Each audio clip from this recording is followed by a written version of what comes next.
Good afternoon, everyone. It's a beautiful day to have a special forum co-presented by CMC and the Columbus Council on World Affairs. I'm Carol Looper. I'm a board member of CMC, and I'm a retired journalist, although I don't think I'll ever really retire. So good to see you all here, a wonderful big crowd. Today, the Columbus Metropolitan Club and the Columbus Council on World Affairs co-present North Korea, Russia, and the future of U.S. national security. One quick note, audience questions today will be done in writing. So you will find paper in your forum flyer. Please start thinking about your questions, and some people from CMC will be picking them up about halfway through the program. Questions will be collected and checked for consideration for duplication and read to our participants. Please help me thank our partners for today's forum, the Columbus Council on World Affairs, and welcome CCWA Board Chair Aniz Al-Mohammed to the stage for our forum.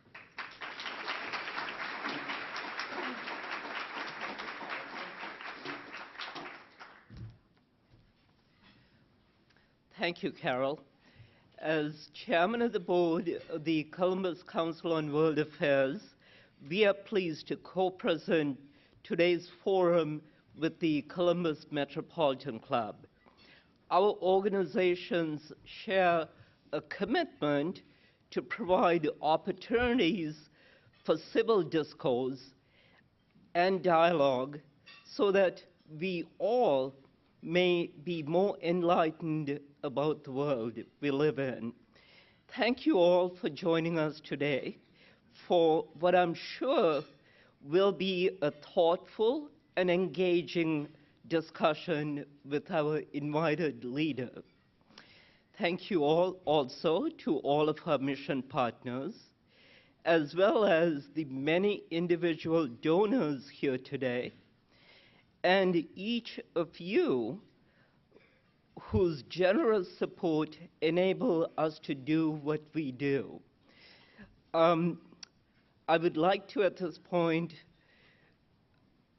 give a big shout out to my colleagues from CVG, including Pat Miller, the president and CEO of CVG, who are here today.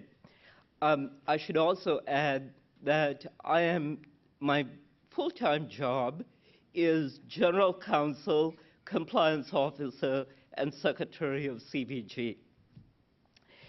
So today's topic will focus on North Korea, Russia, and the future of United States national security.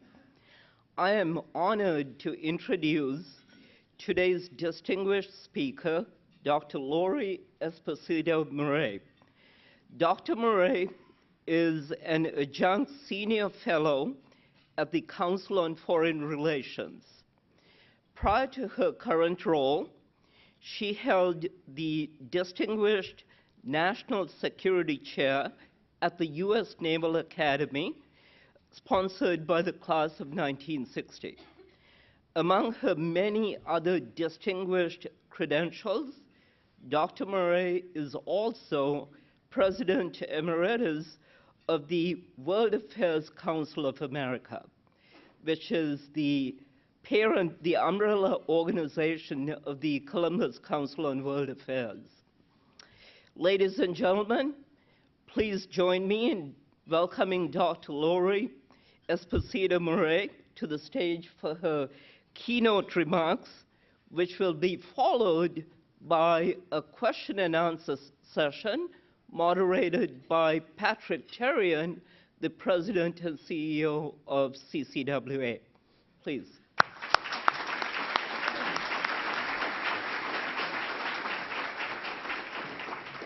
Thank you very much, and thank you for that lovely introduction, and thank you all for coming, and Patrick for the invitation to come. I am a passionate believer in global understanding and education for the American public, which actually led to my trajectory of running the World Affairs Councils of America.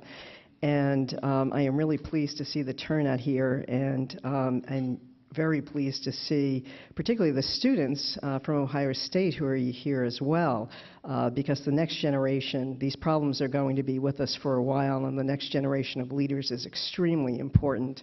I also had the privilege, before I came about a week or so ago, of meeting your governor at a forum in Washington, D.C., and he told me that this was probably one of the best invitations I could get to come to Columbus. So,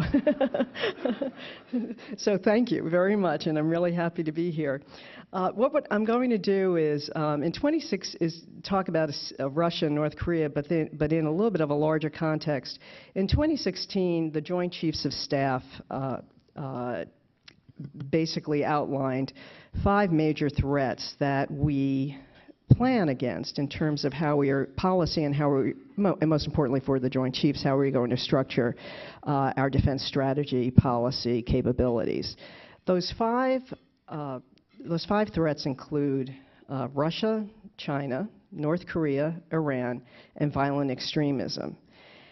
And what I'm going to do is talk to you about Russia and North Korea, and then we can, in the open discussion with Patrick and with you, deal with the remaining issues. And obviously, they're going to be some, the other 3 will be woven into this discussion as well. But I'm going to focus on Russia and North Korea because those are the 2 that have been jockeying for number 1. In 2016, Russia was the number 1 threat, and in 2017, North Korea bumped it off.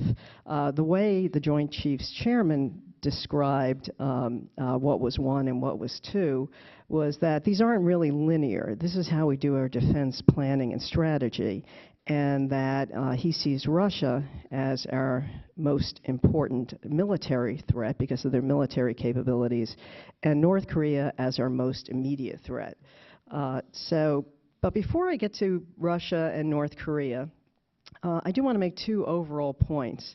And that one is about the 5 threats. One is that all of these threats have a nuclear component. And that's not just by coincidence. That, I believe, is the reason why they move into this category of the most serious and important threats in terms of our defense planning. And the reason, what you have to keep in mind, is that there are now in 2017 a series of catastrophic weapons that have come onto the landscape, including, as you all know, particularly those of you in the business community, cyber. But there is still a difference between catastrophic and existential. And nuclear weapons are still the only weapons that I believe really hold that category of an existential threat. It's because of their destructive capability. And just to put this in a very simple context, the way you measure destructive capability of a nuclear weapon is in terms of tons of TNT. And so 1 kiloton is 1,000 tons of TNT. Hiroshima and Nagasaki were about 20 kilotons, or 20,000 tons of TNT. And most of the weapons, nuclear weapons out there today, particularly in the U.S. arsenal, run the gamut in the hundreds of kilotons of TNT. And so you're really dealing with single weapons that have tremendous and exponential destructive power compared to other weapons in the arsenal. We made a lot of progress on nuclear arms control, and I'm sure you now, you may be familiar with the fact that there is a chart that concerned President Trump about the decrease in U.S. nuclear weapons. In 1986, we reached a peak. Remember, in 1945, up until the Trinity test, there were no nuclear weapons, and the Trinity test was in July. By 1986, there were 70,000 nuclear weapons worldwide. Over 90% were held by the U.S. and then Soviet Union. Today, there are about 15,000 nuclear weapons. Major, major decrease, 80% decreases, and this is mostly because of the decreases in the U.S. And Soviet, now Russian arsenal under the arms control frameworks we've had. And under New START, we're going down to 1,500 deployed warheads each. Tremendous progress. The international community still believes that more needs to be done and should be done faster by both the U.S. and Russia. But we're at a pivot point in terms of arms control, where President Putin has said he won't look at further arms reductions until, because of the U.S. deployments of ballistic missile defense against the Iranian and North Korean threats. And so we're at a pivot point, which way Putin is going to go on arms control and on also nuclear security and locking down materials. We also, on the nuclear side, this is actually a finite problem. There are 9 nuclear powers today. And in the early 1960s, President Kennedy was projecting that there would be 20 or 30 nuclear powers within the next 10 or 20 years of his administration. And today there are only 9, and a lot of that has to do with the Non-Proliferation Treaty that is out there. I mean, 2 things have really helped control that. One is our nuclear umbrella, where we've told our allies they don't need nuclear weapons, or they don't need higher numbers of nuclear weapons in terms of the French and the British because of our nuclear umbrella, but also the Non-Proliferation Treaty, where there were over 190 members of the Nuclear Non-Proliferation Treaty, and the outliers of the treaty are just a handful, so including North Korea. So tremendous progress, but pivot point. North Korea and Iran could be a pivot point both in Asia and the Middle East in terms of non-proliferation. So we're at a really critical juncture, 2017. And as I said, they involve all 5 of these, the nuclear weapons permeate all 5 of these threats. The other major point I want to make is the global era we're in. And it is a era of disruption and uncertainty. And to keep that in mind as we talk about Russia and North Korea, major disruption, the cause of which goes back to the collapse of the Soviet Empire. And there were other major factors that have contributed to this, obviously the digital revolution, the financial crash in 2007, 2008.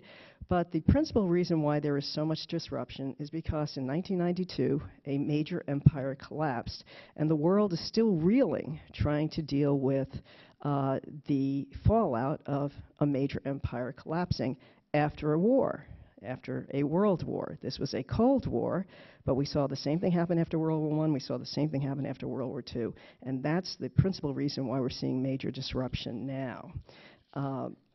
And so keeping both of those in mind, plus the fact that this major disruption and uncertainty period is happening when we're going through leadership transitions in the 3 major powers.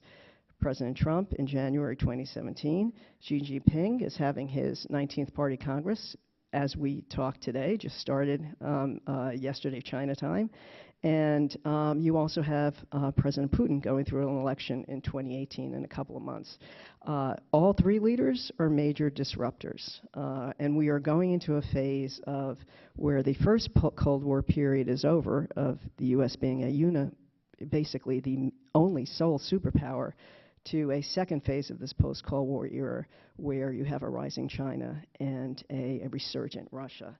I think the Director of National Intelligence really summed it up well in 2014. So this all started before 2017, when he said that uncertain instability is now the new normal globally in terms of where we were in the world. And he actually compared it in terms of mass killings by state powers, refugee numbers, and compared it to the 1990 period, really using the collapse of the Soviet Union and that period in terms of how uncertainty and instability has risen.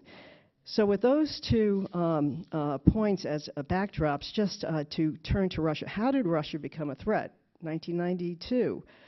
Soviet Union collapses. Russia's our strategic partner. Russia's becoming democratic, is now a democratic state, working with us, an ally. How did we go from that to it on the top 5 threats that we actually benchmark our defense forces against?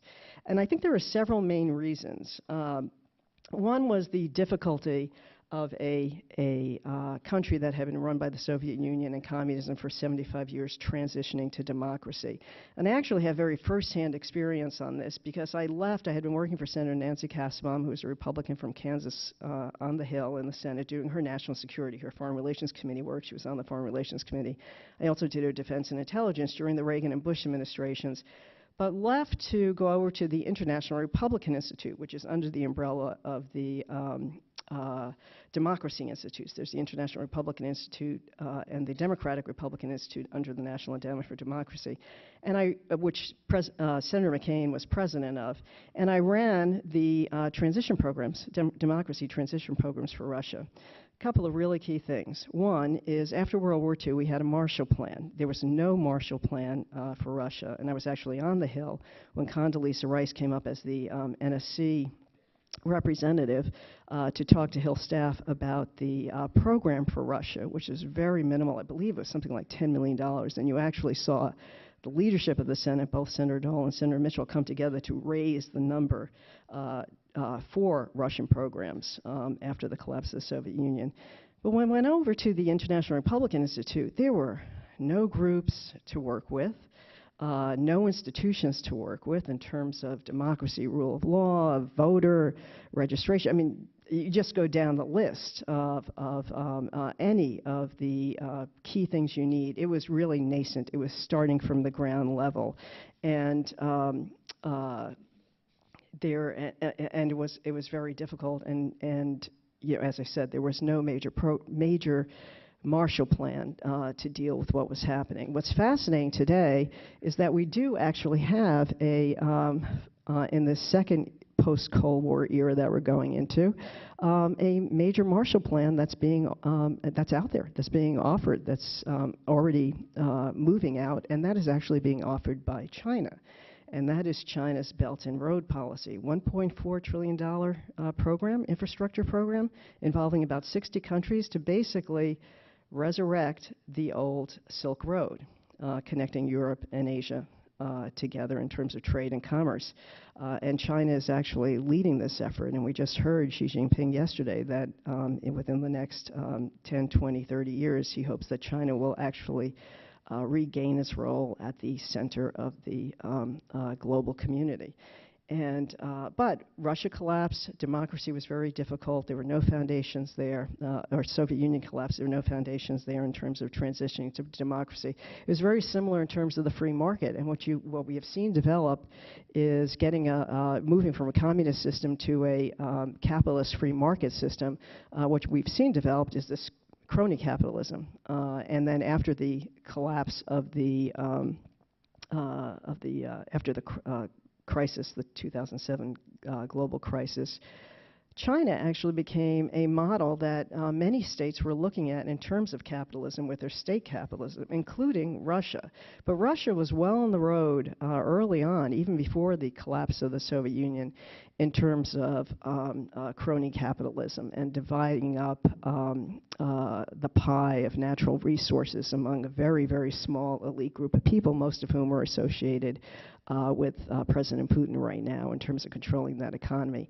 In terms of inequality, in countries' inequality level, Russia is one of the highest. One of the estimates is that about 111 oligarchs control about 30% of the economy. All of this was done legitimately. Most of it was done legally because they were passing the laws to allow the privatization to go into the hands of very few. But nonetheless, transitioning to a free market economy was very difficult. Putin comes into power in 2000, promising stabilization after the chaos of the 1990s. He also, 2000 was the first year that pensions were actually paid, and that is a large part of his support, not only in terms of stabilizing the political order, but also actually showing that the state could help the economy perform for individual people, while at the same time consolidating the riches, the natural resources and riches of that country in a small group, among a small group of people. But finally, why Russia is a threat is their military capability, and this also goes back to their nuclear weapons. Their conventional military capability obviously was deteriorating. They were a very large conventional threat in the 1950s and the 1960s. Under the Soviet economy, their conventional forces were deteriorating, but they never, they held on to their nuclear weapons. And even after the collapse, no matter what state their conventional forces were in,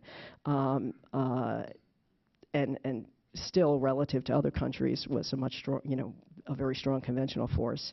But even relatively speaking, they still maintained their nuclear weapons. And part of Putin's resurgence of Russia, Greater Russia, his strategic thinking on Greater Russia, was the fact that he was reminding not only Russians but the rest of the world that they still are a major nuclear power, and brought the whole nuclear issues right back to the forefront in terms of being symbols of power and prestige and why Russia needs to be dealt with as a superpower. It was really fascinating in the, I believe it was about 2014, I attended a conference. I was at the Naval Academy at the time, and I brought my midshipmen to a conference on nuclear issues that the Carnegie Endowment for International Peace holds every 2 years in Washington. And we were attending a session with the head of the U.S.-Russia Institute, which is a pretty significant and important organization in Russia, and an American ambassador who had worked on arms control, and a Chinese official. And the entire Q&A from the audience, and there were 100, 200 people in the audience, were all being directed to the Chinese official. And finally, a question was directed to the Russian official, and he said, he thanked them, and he said, "This is what happens when you are a failed superpower. No one wants to hear from you anymore." And just hearing that, I had been reading, and how Russia was. This is 2014. Putin has already made, it very clear that Russia has been taken advantage of on the international scene by the U.S. as a sole superpower, not consulting on Serbia, expanding NATO. He has a whole list of grievances, but to actually hear a Russian official talk about it on that micro level, that he was obviously piqued that he had not been paid any attention in this session, and all anyone wanted to hear from was the Chinese official. I really thought brought that all clearly home.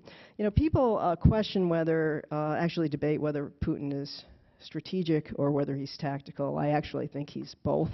I think he has a real vision of restoring Russia to Greater Russia, which he has clearly said includes where the Russian populations were. Remember, you had the Soviet Union became 15 different countries, and Russia is still, I believe, the largest country in the world. It goes through 11 time zones, but nonetheless, in terms of shrinkage, there were 30 million Russians, citizens who were outside of the borders of Russia when the Soviet Union collapsed. And Russia does have a declining population problem, which Putin has also said is probably one of the most important crises facing them as a nation.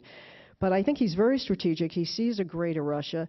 This all became very obvious that he wasn't going to abide by international rules when he went into Ukraine and annexed Crimea, and is still in Ukraine.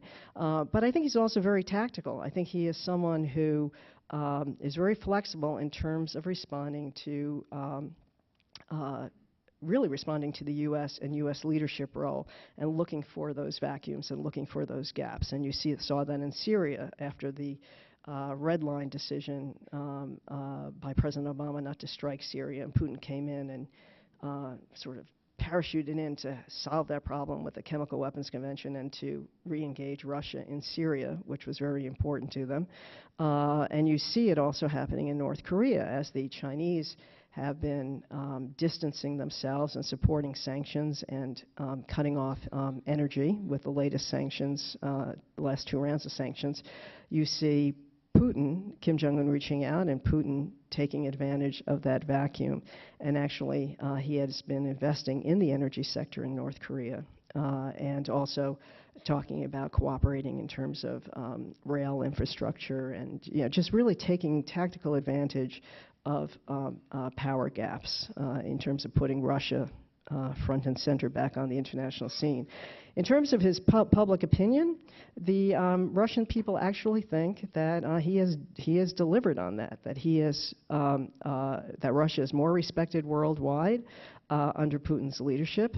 Very supportive of that. And that Russia has regained its status, it is regaining its status since the end of the Cold War, and that was a recent polling data from the Pew Research Institute in Washington. Putin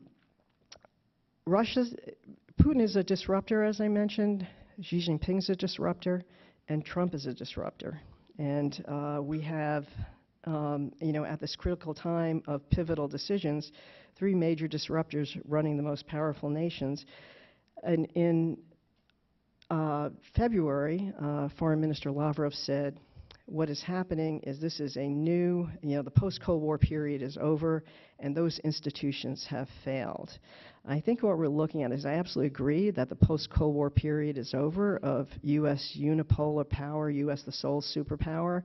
I don't agree that those institutions fail to adapt and therefore should be disregarded or dispensed with. And that is the big difference between, I think, American policy and Russian policy at this point. And what you see, the relationship right now, really being marked in 2017 by the situation in Ukraine, which looks like there is no solution on the horizon, and that disruption there will continue. And the Middle East, where it's actually going to come to a fore with ISIS, with just what happened in Raqqa. We're getting closer and closer to some sort of endpoint on ISIS caliphate, which means that that territory and whoever gains the hegemonic power in those areas is really up for grabs, and you're going to see more conflict between, I believe, the U.S. and Russia and Iran on how that all settles down. And obviously in Europe and Russia's involvement in our democratic elections. And just quickly turning to North Korea, why is North Korea a threat and how it fits into this? It's really a threefer. North Korea is a threat because of its nuclear capabilities, against the United States and against our allies. It's a threat on the proliferation level in terms of not only is it going to pop open this whole proliferation question of whether South Korea and Japan regain nuclear weapons, but it's also a threat because of the uncertainty of Kim Jong-un's leadership. And again, the disruptive leadership of and uncertain leadership, stability of the leader of North Korea. And what is bringing this all to a fore, and what has changed since January 2017, is the fact that their capability has proceeded much faster than we had anticipated, both in terms of ballistic missiles and in terms of nuclear weapons, with the only technical engineering question remaining as to whether they can actually have a reentry vehicle nuclear weapon enter the atmosphere, which is the last piece. That had been projected out to 2020, 2025, 2020, now it's 2018. And the U.S. military believes we have to deal with that as a threat now. The other thing that has changed in terms of our assessment is how much nuclear material they have. We believe they may have more nuclear material than the usual 10 is the number of nuclear weapons that we say they have. We believe they may have more nuclear material than that, so capabilities. And you combine that with the other assessment that was new with the intelligence community in the beginning of the year, which is that Kim Jong-un has consolidated power. And prior to this, it was always a question. And that is really what has, you combine that with our own president, who has a very unconventional, as Secretary Tillerson said, approach to these issues, and who is determined to deal with them, and determined to deal with them in unconventional ways. And you get us to the situation of our 5 threats.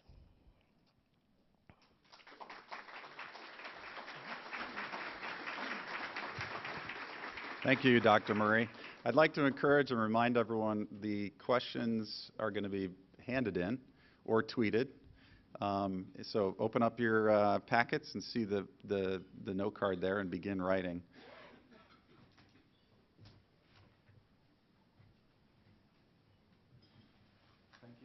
Thank you, Dr. Murray. Are we good here?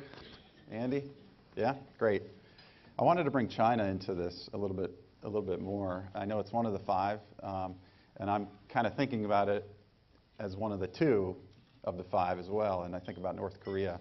There's a lot of pressure that the U.S. is putting on China to do something about it. You know, you're right next to North Korea. Do something about it. Can you talk more about China's role in North Korea? If you think they have leverage, how might we use it if we could? And yeah, let's just start with that. Well, is this on correctly? Can you hear me? Okay, great. There's no solution to North Korea without China, a large part of that is because, as you all know, China is basically the major economic ally of North Korea. It provides 80% of its energy, is its main, if not only, trading partner. And so China is absolutely central to a North Korea decision or solution. But what's really important to keep in mind is that there's also a limit to, I think, how far China can go.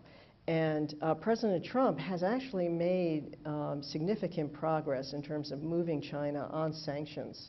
And you know, it's a combination, I think, of President Trump's effort with China and his relationship with Xi Jinping. And I do think that relationship is a close one. He has talked to him over I think about 9 times on the telephone. They are really personally in touch. And everything you read and see, the president is someone who is very much motivated by personal relationships, and he does have a very close one with Xi Jinping. But I think what's really important to keep in mind is that there are real limits in terms of how far China will go. China has real national security concerns regarding the North Korea and the Korean Peninsula. It does not want the U.S. troops on its border. It does not want a unified North Korea that has U.S. troops on its border. North Korea is a very important buffer for China in terms of U.S. role in the region and U.S. role on the peninsula. It also doesn't want the fallout of the refugees that might come with a crisis that would flood into China. And those are, you know, those two are pretty much talked about a lot. There's another piece of this, though, which, you know, why the North Korean problem, you know, there are limits to how far China would want to go, that I believe is because China benefits from the U.S. being distracted by a North Korea problem, because it distracts us from what else China might be doing in terms of its relationships in the region. And its extension of power, both military and you know, South and East China Sea, as well as economic, which is, you know, pretty significant, particularly since the U.S. has pulled out of the Trans-Pacific Partnership. So there's opportunity, just like I was saying, Putin sees this opportunity, this tremendous opportunity there for Xi Jinping. So there are limits to how far China will want to go. What we have to do is figure out how far you can tilt that, where that balance could go. And you know, China clearly wants a diplomatic solution to this problem. Unfortunately, Kim Jong-un doesn't want to meet with their emissaries and doesn't want to deal with China, and you see, Russia actually filling that role, with Putin being the only person talking to all the parties right now. Although Secretary Tillerson said that we actually have direct routes to the North Koreans. But there's only so far China will go or can go, and somewhere on this. Somewhere there's a breaking point here where this either breaks and becomes a military conflict, or it breaks and becomes there's a diplomatic solution. And I think that timeline is very short before we see which way this goes. Do you think, as a follow-up, someone here asked about the upcoming 19th Party Congress in China and whether that change in leadership will have any impact on the North Korea relationship? Well, I think the Congress actually itself makes the next couple of days really important, because Kim Jong-un's aggressive and provocative behavior can actually be tracked, and not only to responding to President Trump and U.S. actions and sanctions, UN sanctions, and responding to the U.S., but they actually closely parallel Xi Jinping to embarrass him while he's holding leadership roles. His ICBM missile tests, his nuclear weapons tests, all were happening while Xi Jinping was holding his BRICS meeting, and Putin was there as one of the BRICS while China was hosting the BRICS meeting. One of the missile tests happened while Xi Jinping was hosting the G20. You know, this is, and now it's the Party Congress, and so it's an incredible opportunity for Kim Jong-un to again embarrass Xi Jinping as he's trying to solidify his power and move on to a second term. So I think actually the next couple of days are really critical days to see whether U.S. deterrence works in terms of how we're trying to deter Xi Jinping from doing these tests and taking provocative actions, or whether he continues on his path of making sure he's the most provocative he can be.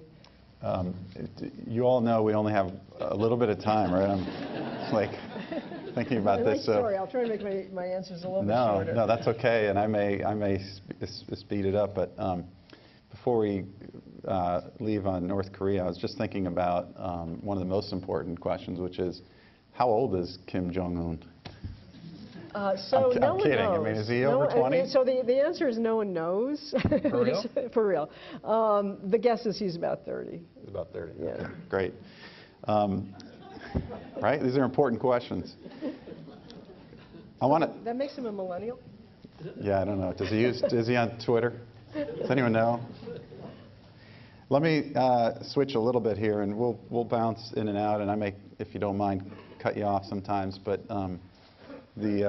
that's just to make sure we get even more audience participation. This question comes about Russia. Russia is a nuclear and military power. Russian intelligence is attacking the very concept of liberal democracy in the West through social media, et cetera, et cetera. What should be our response? What should be the U.S. and Western Europe response to this Russian aggression?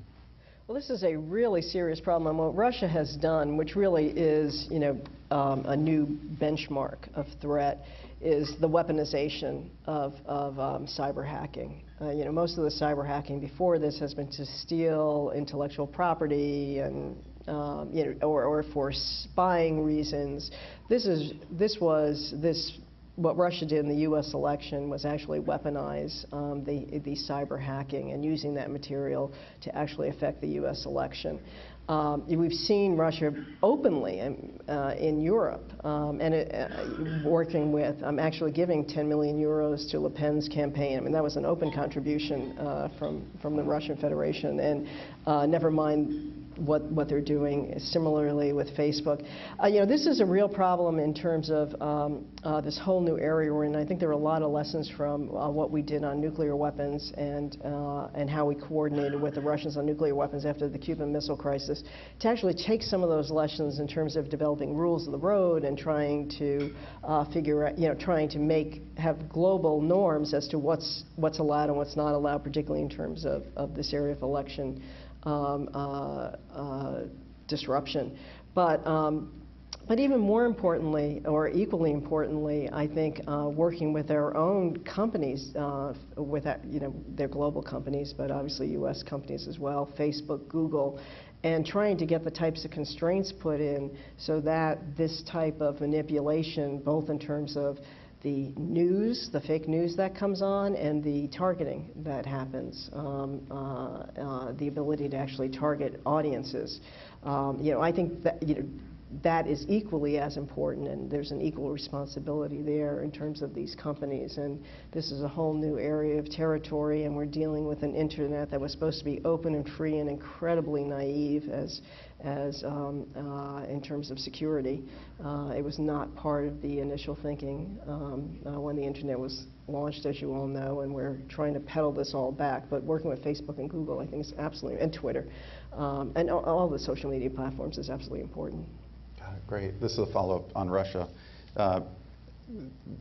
John Mersheimer at the University of Chicago has made the case that we are pushing Russia into a more defensive and protective posture by our support of Ukraine and our push to expand NATO. We are making it more dangerous through this kind of pressure on Russia? Please comment.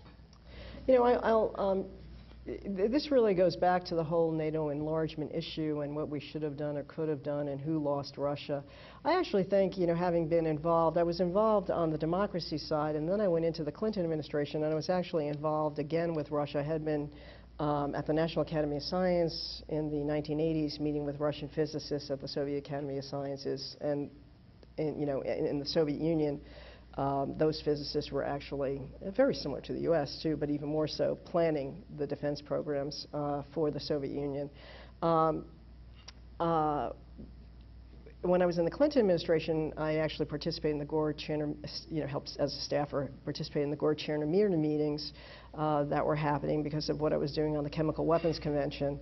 And what was fascinating to me was that even though Russia the Soviet Union had collapsed, the national security thinking really hadn't changed. It was much slower to change. Just like it was very hard to, you know, take a nation that had, you know, with no democratic foundation and turn into a democracy, to take a national security community. The leadership had changed, but it was the Soviet leadership that had switched. It went from Gorbachev to Yeltsin. You know. So to take this national security community, and I'm sure the same thing was true with the intelligence community, and get them to redirect, it was really, and to look at the U.S. as a partner was really difficult. So it was not just the U.S. difficulty of looking at Russia, you know, how do you fit the new Russia into this role? There was also the difficulty of I think that the Russian defense community is seeing us as a strategic partner. It does, I mean, it is, you know, whether we should have done in terms of enlargement what happened, you know, and should we have found a better role for Russia in the security parameters of Europe, I think is an open question for debate. I think where we are right now, though, is, you know, you have to deal with the realities on, you know, where you are right now, and you've got Russia who has violated the international norm of territorial integrity after guaranteeing Ukraine that integrity, along with the U.S. and the British and Russia, guaranteed Ukraine that integrity after they gave up their nuclear weapons in the mid-1990s, and that they traded off giving back to the Soviet Union the nuclear weapons that were stationed in Ukraine for respect for their sovereignty, and that is a, you know, it was a memorandum, the Budapest Memorandum. The Russians claim it wasn't a treaty, it was only a memorandum. But nonetheless, you know, they have violated, we're dealing with a violation of territory in a post-Cold War era. And I think we have to face that and really push back on that, because you can't let that be what happens to the Baltics. You can't let that be what happens to Poland. I mean, this could have a real stream effect. Got it. We didn't. Too long? No, that's okay. That's okay. But I wanted to give you a chance before we get into some more of these. I'm going to make a speed round here coming up, so get ready. These will be yes/no questions or something very brief. But for now, the two remaining things: Iran and violent extremism. We're also one of the two of the five. Is there anything you'd like to just make sure we know before we? If we were to leave today, what should we know about Iran? What should we know about violent extremism? Why were they on this list? The reason why Iran's on the list has gotten a lot of attention in the past couple of days with the President's decision not to certify Iran under our domestic law in terms of the nuclear agreement. And you know, it is the Iran support for violent extremism in the region. It's Iran's ballistic missile capability development. It's as well as concerns about their nuclear program under an agreement that is time-bound. Most of the enrichment constraints on uranium are lifted in about 10 and 15 years. So, you know, Iran not being Iran being an expansive power in the region and trying to a threat to Israel, a threat to the U.S., death to America, death to Israel, and so that's why Iran is on the list. Separately, in terms of the Iran agreement, I think the President's decision is actually really a profound pivot point in terms of where we go on arms control and our policy, even more importantly, our entire policy in the Middle East. But before I go there, I just want to say that we have been here before. President Reagan actually had campaigned that he would no longer abide by the Strategic Arms Treaty with SALT II with the Soviet Union if he was elected. He comes in and he disavows SALT II. Interestingly enough, he did abide by it because the Joint Chiefs of Staff said, let's continue to abide by it until we get something else because it actually helps us with our planning. It has constraints that actually tells us on these, whatever these limitations are, it tells us where the Russians are going. And interestingly, President Trump tried to cut the same path. He wouldn't recertify under U.S. domestic law, and I will tell you that having worked on the Hill for almost a decade, any piece of legislation that requires a recertification in 90 days is dooming whatever that is that you have to recertify on. When you want to really cause trouble on a program, you used to ask for yearly reviews, like yearly MFN for China. 90 days meant that whether it was President Clinton or President Trump, and even if they thought it was going to be President Clinton, it was going to put her in a hot seat. It was going to put the Iran issue on the table for those members of the Senate who didn't agree with whatever happened. So that was a death knell to begin with. But I think President Trump was trying to cut this same path where he didn't recertify, we're staying in the agreement, and we want improvements. Unfortunately, I think, though, that it may be more disruptive to the Middle East, and a lot of this depends on how our allies respond. It may be more disruptive because it's actually hardening the U.S. position in the Middle East. We have traditionally played, even though Israel is our closest ally, we've traditionally played somewhat of a balancing role trying to seek peace in the Middle East, and even if we didn't do it successfully, we at least try to play this role. Between this and the Qatar decision, where the President clearly came down on the side of our allies, Saudi Arabia, the UAE, in terms of isolating Qatar, this is another step in that direction. That was to help isolate Iran and to isolate anyone who is working with Iran, and this is another step in that direction to isolate Iran in the region. And so it's actually changing our overall Middle East policy in a much harder direction.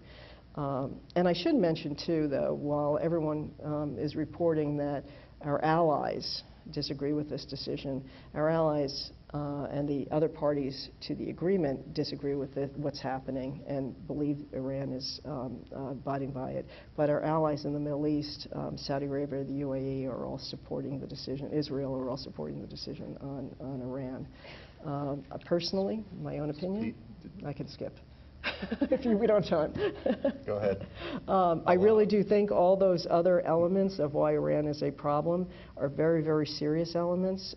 Some of them have increased. Iran's role in Syria has increased, particularly as the war has intensified. We're actually working with Iran, but that's going to split, as I was mentioning, with Russia when we try to figure out pieces of what happens to these areas where the caliphate had been and who controls them. But we really need to work on those areas. I don't quite see the logic of disrupting an agreement that's working on a really critical trouble area while you're trying to work on these other ones. I'm going to interrupt now, if I may. Sorry. Think of it like you're in the White House. I'm not saying I'm anyone, but I'm just saying, if you were in the White House right now and President Trump came to you and said, Dr. Murray, 5 threats, that's too many. I don't know what to do with that. What should I be focused on today? What should Tillerson be focused on? What should my cabinet be focused on? You got 20 seconds. I would say, President, you don't have the luxury of being linear. You have Great. So then what should I do? You have to actually think in terms of, these 5 threats are actually incredibly helpful because you have the great power threats and rivalry, competition, and potential partnerships, China and Russia. Okay, that's all the time I have. Senator McCain just tweeted.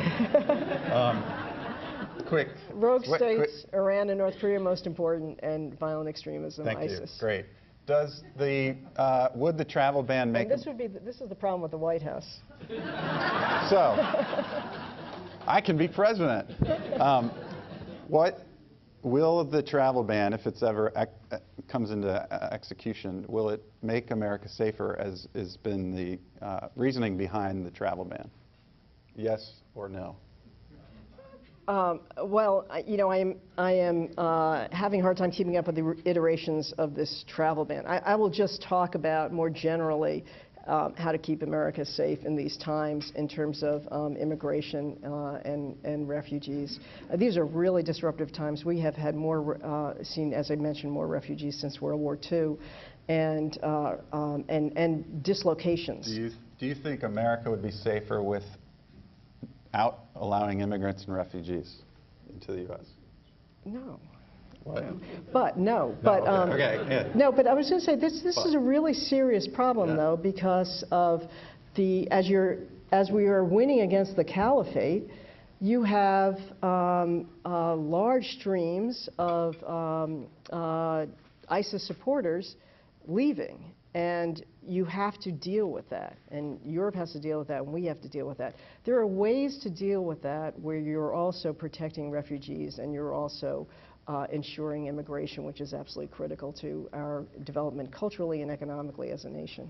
Great. I would just end, if you could help us bring this even more local, like what do I worry about every day as I worry about what are my teenage kids doing? That's like number one. Will I get hit by a person who's driving and texting?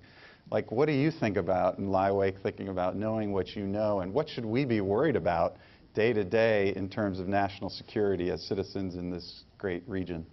Well, I have tears of worry, and I do. Yes or no? I'm just kidding. And I do. You're top one. And I am a worrier. Before I go to bed, I'm a worrier. Everything's going through my brain. I was going to say, top tier, most immediate national security is North Korea, and how that's going to turn out, and that is the most immediate threat. I don't think longer term China, Russia. When I'm going to bed at night, it's immediate in North Korea, and the North Korea situation is an immediate situation.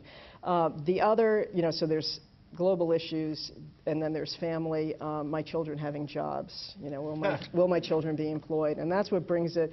And I think these two are actually all connected, the global and the local. But those are the two things that keep me up at night. Thank you, and I appreciate that. Please join me in thanking her once again.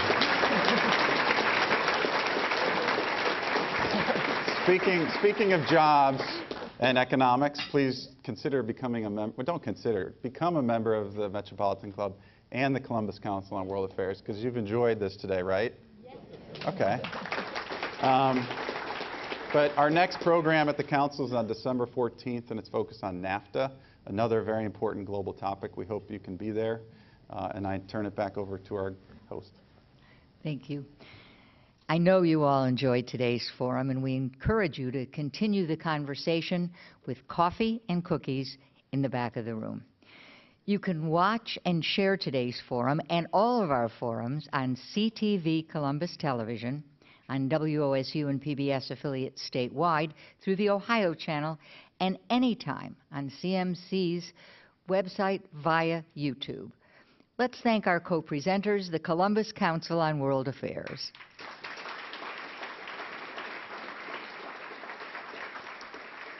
And our speakers, Lori Esposito Murray and Patrick Tarian. And thanks to all of you for being here. I hope to see you here next week.